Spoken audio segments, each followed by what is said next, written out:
J'élève mes yeux vers les montagnes. D'où me viendra le secours? Le secours me vient de l'Éternel, qui a fait le ciel et la terre.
Jésus, tu es ma vie et ma joie.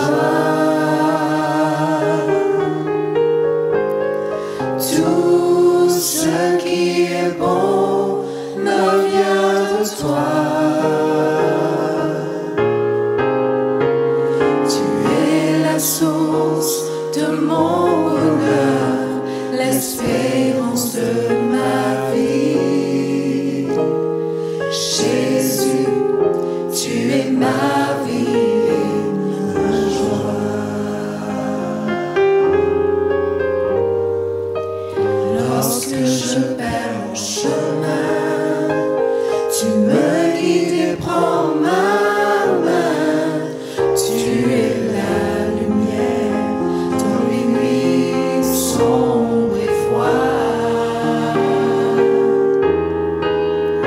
Dans la tristesse, tu es ma joie, qui balaye toutes mes craintes. Dans ma solitude, mes bras se tendent vers toi. Jésus, tu es ma vie et ma joie. Tout ce qui est bon me vient de toi. Tu es la source de mon bonheur, l'espérance de ma vie. Jésus, tu es ma vie et ma joie. Amen. Amen.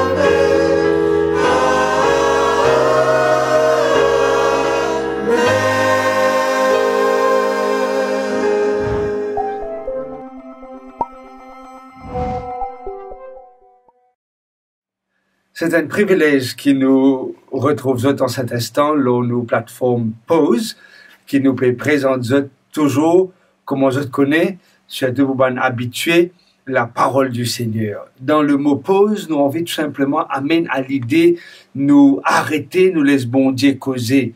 Le psalmiste bien décrit cela. Arrêtez, sachez que je suis Dieu.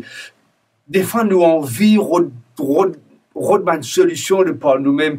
Des fois, nous envie trouve solution à travers les médias, à travers la technologie. Mais bon Dieu, nous comme ça, arrêtez, pause en nous. OK?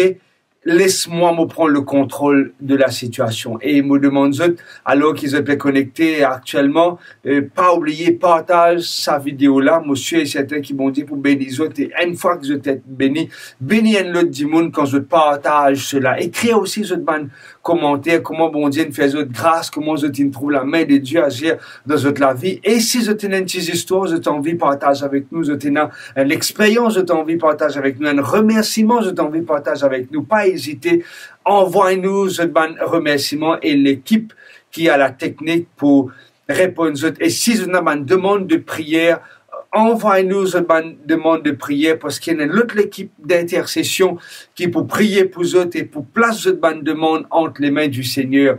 Personnellement, je trouve pas mal de personnes qui envoient une demande de prière, comment bon Dieu répond, comment bon Dieu exauce la prière et comment aujourd'hui je peux get histoires passées comme vraiment une expérience passée et maintenant je peux focaliser vers l'avenir parce que je servis le Dieu de l'avenir. Mon vie invite pour nous prier ensemble alors qu'il nous pouvait parole, bon Dieu. Bon Dieu, papa, merci de ce qui te donne nous l'occasion dans sa plateforme Pause là, pour tant toi cause avec nous et permet que ta parole trouve chemin de nous l'équerre et que ta parole fait nous du bien. Reste avec ceux qui peut traverser dans un moment difficile et qui sont aussi capables, trappe la main et te trappe nous la main pour nous capables de marcher avec toi. Écoute-nous la prière, bénis-nous au nom et dans le mérite de Jésus. Nous pouvons prier toi, papa. Amen. Mon cher et certain que chacun d'entre nous, je tenais probablement un héros préféré. Et si moi, un petit peu plus, je tenais peut-être un héros préféré de plusieurs films et aussi je tenais peut-être aussi un héros préféré de la Bible.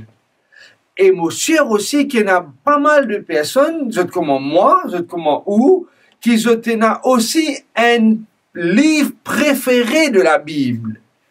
Pour certains, je content le livre de la Genèse qui raconte la création. Pour d'autres, je content le psalmiste qui raconte l'expérience de Mandimoun qui vivent avec le Seigneur.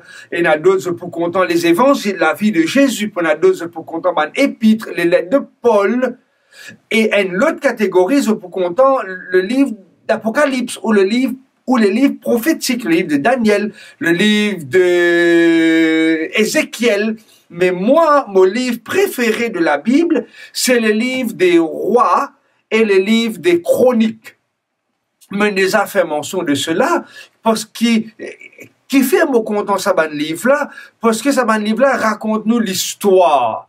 Raconte-nous les histoires ban les rois, comment bon Dieu choisit les autres, comment bon Dieu sélecte les autres, comment bon Dieu oint les autres, comment bon Dieu met les autres à part pour qu'ils soient capables de un instrument béni entre les mains du Seigneur. Certains de ces rois, ils marchent dans le plan de Dieu. Malheureusement, d'autres égarent du plan de Dieu. Certains de ces rois, ils vivent des expériences extraordinaires avec Dieu et d'autres vivent des expériences qui pas nécessairement extraordinaires, mais ils vivent une expérience un petit peu à la légère avec Dieu. Et pour cela que Dieu arrive à un moment, choisir quelqu'un d'autre pour remplacer ces rois parce que le peuple est à la dérive. Et là, nous, dans le livre des Chroniques, le chapitre 10, deuxième livre des Chroniques, le chapitre 10, le roi Salomon, c'est lui qui est au pouvoir. Salomon, c'est le fils de David. Et le roi Salomon, c'est lui qui peut régner, c'est lui qui peut prendre le contrôle du peuple d'Israël. C'est lui qui peut diriger une partie du peuple d'Israël qui est divisé en deux royaumes du sud et royaumes du nord, Juda et Israël. Et maintenant, c'est Salomon qui peut prendre partie du royaume de Juda. Et Salomon, il y a plusieurs visites, comme on connaît, ou peut-être pour ceux qui ne connaissent pas, Salomon est qualifié comme le roi le plus sage. Un des rois qui tient une sagesse extraordinaire. Et ben, il est sorti de plusieurs pays pour venir admire la sagesse de Salomon. Et ici, raconte-nous une histoire dans le chapitre 9, avant nous dans le chapitre 10. Tiens, la reine de Séba, le verset 3, la reine de Séba vit la sagesse de Salomon et la maison qu'il avait bâtie. Et la reine, il amène beaucoup de cadeaux, il amène des aromates, il amène des présents pour le roi Salomon. Mais quand la reine de Séba il allait avec plus de ce qu'il amené. Et le verset dit nous, le texte dit nous, quand la reine il allait, l'in plus qui cadeau, l'in rencontrer Jésus, l'in rencontrer le sauveur du monde. Quand ils rentrent en contact avec Salomon, ils n'ont pas seulement un cadeau en retour de la richesse de Salomon, mais ils ont une richesse plus extraordinaire. Et sa richesse-là, c'est la vie éternelle en Jésus-Christ. D'ailleurs, les évangiles de Matthieu racontent cela, qui au dernier jour, au jour du jugement, la reine de Séba Poula, parce que dans sa visite avec le roi Salomon, il rencontrait celui qui sauve, il rencontrait celui qui donne vie, il rencontrait celui qui transforme des vies, il rencontrait celui qui fait quelque chose d'extraordinaire. Et ça, c'est Yahweh, c'est Yeshua, c'est Issa. Et c'est là qu'il me content, ces histoires-là, parce que quand nous rentrons en contact avec Jésus, quand nous rentrons en contact avec le Créateur, nous tout le temps ayons la vie transformée. Amen. Mon vie amen. Oui, amen. Quand nous rentrons en contact avec celui qui transforme les vies, il y a toujours quelque chose d'extraordinaire qui passe. Et me content cette petite phrase qui m'a appris quelque temps de cela dans Philippines. Bon Dieu servit des enfants simples pour faire des choses extraordinaires.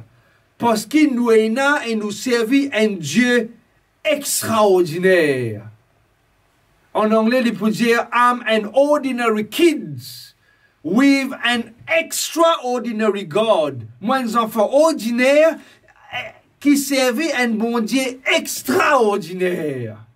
Et quand nous rentrons en contact avec ce Dieu qui transforme, il y a un miracle qui passait dans où la vie, il y a un miracle qui passait dans nous la vie, il y a un miracle qui passait dans nous la case, il y a un miracle qui passait dans nos mariages, il y a un miracle qui passait dans nos finances, il y a un miracle qui passait dans nous la santé, il y a un miracle qui passait dans la vie de celui qui rentre en contact avec ce Dieu créateur. Et c'était ça l'expérience de la reine de Séba. Quand il rencontrait Salomon, c'est donc pas seulement un des rois qu'il rencontrait, mais il rencontrait celui qui appelle ce roi à l'existence, le Créateur. Et c'est là qui m'encourage, Bandimoun, qu'ils toujours rentrent en contact avec le Créateur. Vous savez, rappelez-vous qu'il nous seulement dans l'introduction de nos présentations, parce que la profondeur de ce qui m'a envie de partager avec vous aujourd'hui trouve dans le chapitre 9, le verset 15. Le verset 15. Le roi Salomon fit 200 grands boucliers d'eau battue, pour chacun desquels il employa 600 cycles d'eau battue. Le verset 16, il dit nous, et 300 autres boucliers d'eau battue, pour chacun desquels il employa 300 cycles d'eau, et le roi les mit à la maison de la forêt de Liban. Le roi Salomon, il fait 500 boucliers, 200 grands boucliers et 300 petits boucliers. Et le texte dit qu'il emploie de l'eau. Je ne suis pas un amateur de l'eau, je ne pas trop connaître le prix de l'eau, je ne pas vérifier le coût de l'eau sur le marché aujourd'hui. Comme je peux dire, je ne suis pas un grand fan de l'eau, mais je suis capable tout simplement de dire que ces boucliers qui coûtent énormément d'argent. Un gramme d'eau de 24 de 24 carats, il coûte cher. Et imagine-vous que maintenant, Salomon, il utilise de l'eau, non pas pour faire un petit bouclier, comme on peut faire, comme une feuille papier, non. Il prend de l'eau pour faire un bouclier et des grands boucliers. Il fait 200 grands boucliers et 300 petits boucliers. Et qu'il fait avec ça? C'est pas pour donner un soldat pour la guerre, ça. Non, non, non, non. C'était seulement une décoration pour amener ça dans sa salle de réception qui se trouve au milieu de la forêt. OK? Et le texte dit nous dans la forêt du Liban.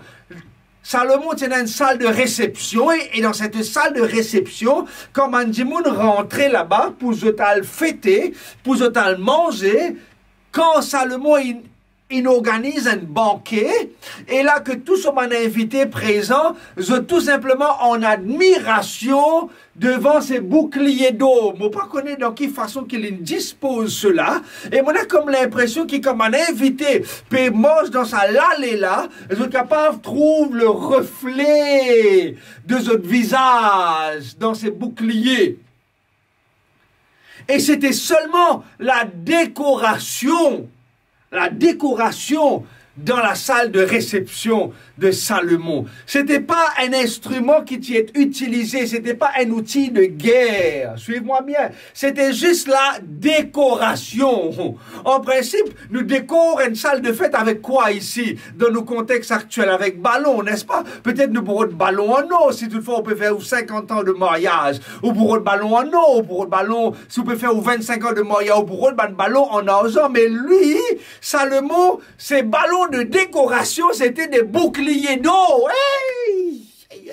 Imagine-toi, 500 boucliers d'eau suspendus juste pour décorer la salle de la forêt du Liban. Et arrive un moment, dans le chapitre 12, dans le chapitre 12, Shishak, roi d'Égypte, monta contre Jérusalem. Salomon, malheureusement, après quelque temps, il construit un palais extraordinaire, il construit le temple, il fait pas mal de choses. C'est vrai que David, il prépare les matériaux, ok? Mais lui, c'est lui qui réalise cela. C'est lui qui concrétise le plan. C'est lui qui fait tout ce que David a l'intention de faire. Le verset 31, dans le chapitre 9, lisez-nous comme ça. Puis Salomon se coucha avec ses pères et on l'enterra dans la ville de David, son père, et Roboam, son fils, régna à sa place. Nous finissons maintenant avec Salomon qui s'en apprend la place du trône. C'est Roboam qui vient à la place de Salomon en tant que roi. Et quelques temps après, quelques années, chapitre 10 passé, chapitre 11 passé, chapitre 12, vers le verset 9 du chapitre 12, Shishak, roi d'Égypte, monta contre Jérusalem et il prit tous les trésors dans la maison de l'Éternel et les trésors de la maison du roi. Il prit tout. Et plus que ça, il prit les boucliers d'eau que Salomon avait fait.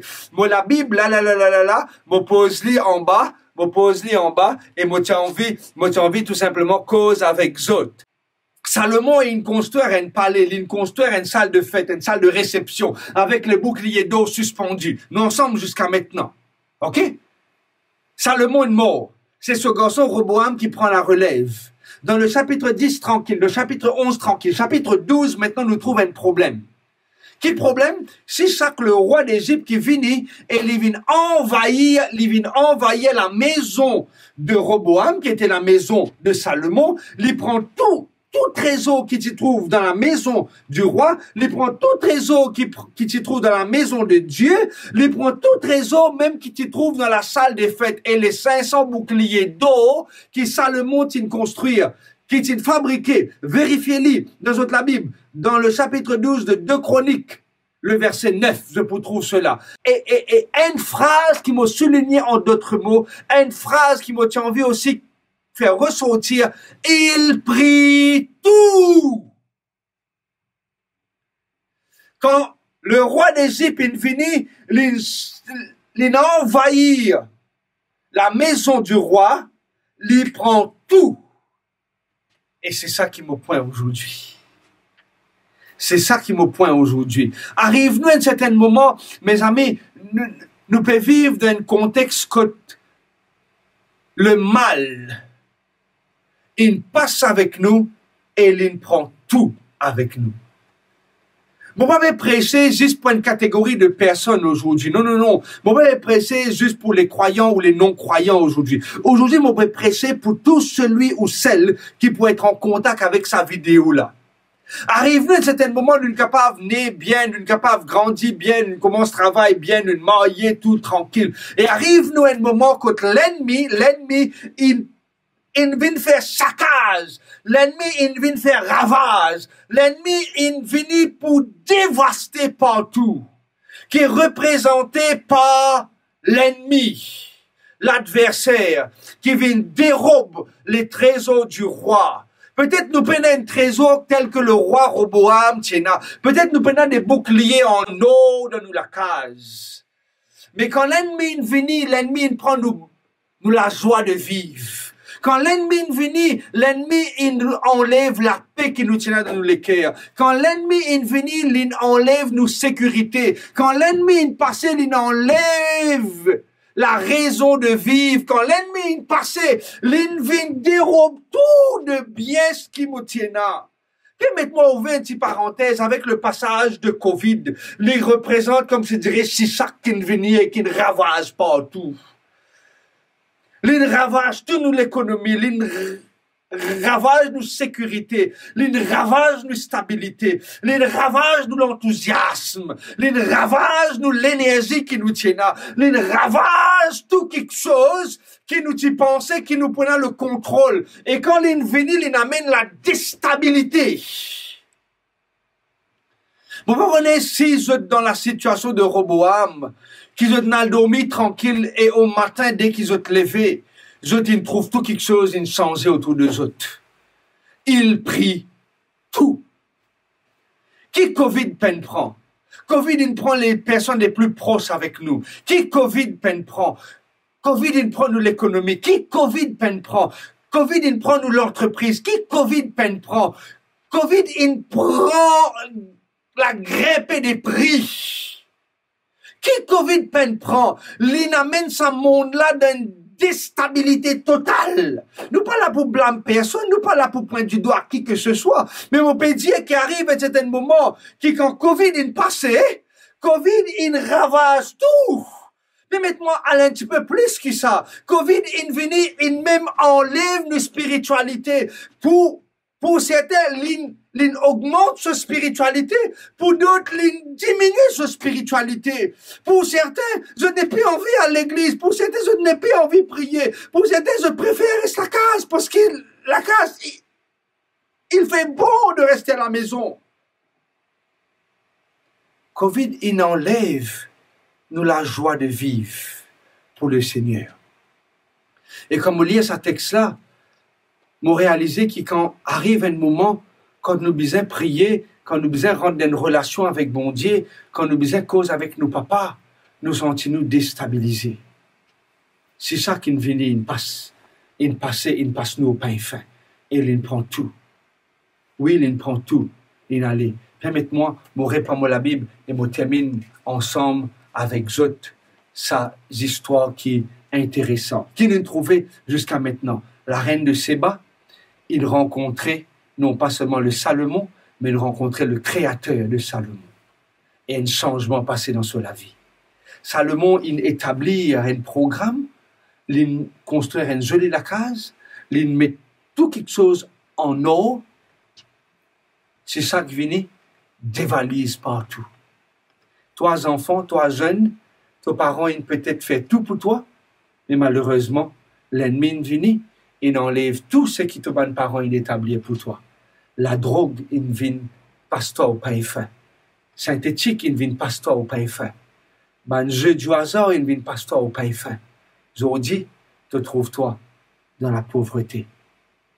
C'est peut-être un jeu dangereux, mais le Seigneur a envie d'aide-nous pour nous sortir dans sa situation-là. En conclusion, quelque temps après que Roboam, il passe au pain fin alors il prend l'initiative pour remplacer tout ce qui Shishak il prend.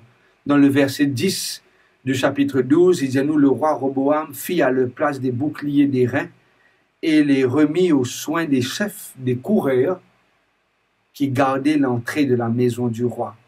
Moi, j'ai envie de rappeler que quand Salomon, le papa de Roboam, fait sa bouclier-là, c'était tout simplement à titre de décoration.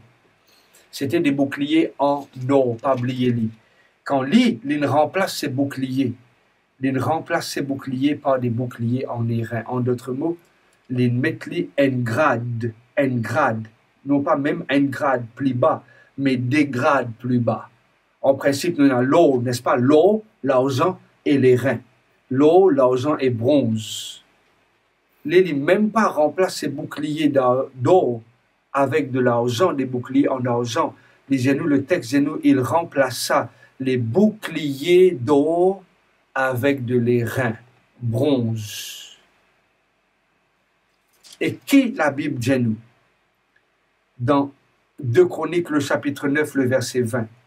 Toutes les coupes du roi Salomon étaient en or, et toutes les vaisselles de la maison de la forêt du Liban étaient d'or pur. Rien n'était d'argent. On n'en faisait aucun cas du temps de Salomon. Vous imaginez dans quelle situation qui nous peut passer? L'eau finit d'être volée par le roi d'Égypte, ok? Et maintenant, Roboam remplace ses boucliers non pas avec de l'argent, mais avec du bronze. À quel point, après le passage de l'ennemi, à quel point, après le passage des problèmes et des difficultés, au lieu qu'il nous vienne meilleur, nous dégrader. Au lieu qu'il nous prend l'ascension, malheureusement, nous descend le plus bas. Comment est-ce bon, après le passage de Covid, nous ressentir en nous ça l'enthousiasme pour marcher avec le Seigneur Jésus? Comment nous sommes contents après l'ouverture de l'église, nous avons la joie pour nous reconnecter nous avec nos bons dieux? Comment nous sommes contents après le passage de problèmes, de difficultés, nous la foi, nous l'amour, nous courage, nous augmenter pour dire Seigneur, maintenant moi pour servir toi encore plus. Seigneur, maintenant moi pas abandonne-moi sans réserve à toi. Seigneur, maintenant moi prends la décision, moi capable marche avec toi. Comment les types bon pour eux et moi, nous n'avons pas seulement pu prendre une pause pour dire ok, moi écoute ce message-là, mais prends la décision pour dire Seigneur, c'est ça qui vient faire ravage, mais toi Seigneur, viens augmente mon confiance en toi, viens augmente mon la foi en toi. Moi extra content ce cantique-là, le cantique numéro 526, qui dit comme ça, quand t'es écrasé, courbant la tête, quand tout va mal autour de toi, pas oublier faire quelque chose, pas oublier faire quelque chose, quand autour de toi tout chancelle, quand les autres pays abandonnent toi, quand c'est ça qui est traversé, quelque chose qu'il ne faut pas t'oublier, fixe les yeux sur le maître. Et moi, extra content ce cantique-là, pour ce cantique-là, rappelle-nous que Jésus capable de permettre-nous, garde nos regards toujours fixés vers celui qui peut attirer notre cœur à lui. Ce cantique-là, rappelle-nous quand tout peut basculer, quand tout peut tanguer, quand tout peut chavirer, quand Shishak peut faire ravage, quand Covid il fait ravage partout, quand il prend mon maman, il prend mon papa, il prend les personnes les plus proches de moi par rapport à l'infection, comme on perdit tout autour de moi. Et quelque chose qu'il ne faudrait pas l'oublier, c'est ce cantique-là, dis-nous cela. Fixe ton regard vers Jésus. Mon ami, aujourd'hui, moi, j'ai envie encourage-toi. Oui, encourage-toi pour être capable de garder ton regard toujours fixé là Jésus. Qui te garde ton regard fixé là celui qui compte en toi d'un amour éternel. Mais compte en toi, ça Jésus-là. Et jamais n'est pas abandonne toi. Salomon remplace ses boucliers d'eau avec bronze. Qui nous pas donne, bon Dieu, un service moins bon ou inférieur, mais au contraire, qui quand nous marchons avec lui de tous nos cœurs. Quand nous abandonnons à lui, Abandonne-nous à lui sans réserve. On pense à l'histoire de ce petit garçon qui trouve dans l'évangile selon Saint Jean le chapitre 6. André dit comme ça, le maître bureau de ton panier, bureau de ton lunchbox. Il tient à 5-10 pains avec des poissons. Il dit, prends tout, donne Jésus. Prends tout, mon 5-10 pains, prends tout, mon 10 poissons, donne Jésus. Il ne dit pas, donne un poisson et 3-10 pains. Non, non, non. Il dit, donne tout à Jésus. Est-ce que toi ici, ton vie aujourd'hui, donne tout à Jésus? Est-ce que toi ici, ton vie abandonne tout entre les mains de Jésus? Si c'est ça ton souhait, moi tu me demandes, toi, prends position pour Christ. Et si tu as une demande spécifique et tu as envie qu'il nous intercède pour toi, en ta faveur auprès de Dieu, si tu as une demande précise, si tu as une difficulté, envoie-nous un message, fais-nous connaître. Nous pouvons faire le nécessaire pour prier pour toi. Si tu as besoin d'une étude biblique, fais-nous connaître. Nous pouvons envoyer toi des études bibliques. Si tu as besoin d'une visite d'un pasteur pour qu'il encourage-toi, exhorte-toi, fais-nous connaître. Nous pouvons faire le nécessaire pour encadrer toi, mon ami. Que bon Dieu bénisse toi. Que bon Dieu soutenir toi. Que bon Dieu donne-toi la force et le courage pour garder ton regard toujours fixé vers Jésus. Amen.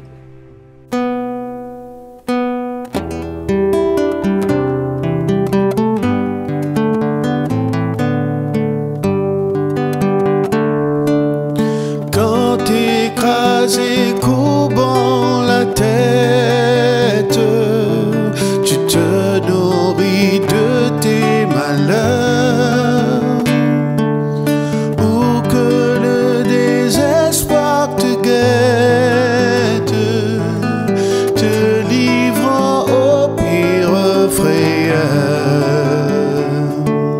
Fixez les yeux sur le Maître, bien sous son merveilleux regard, et tu seras dans tout ton être vivifié, pour lui mis à part.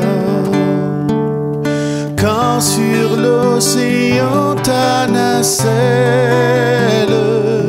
se remplit de flots écumants,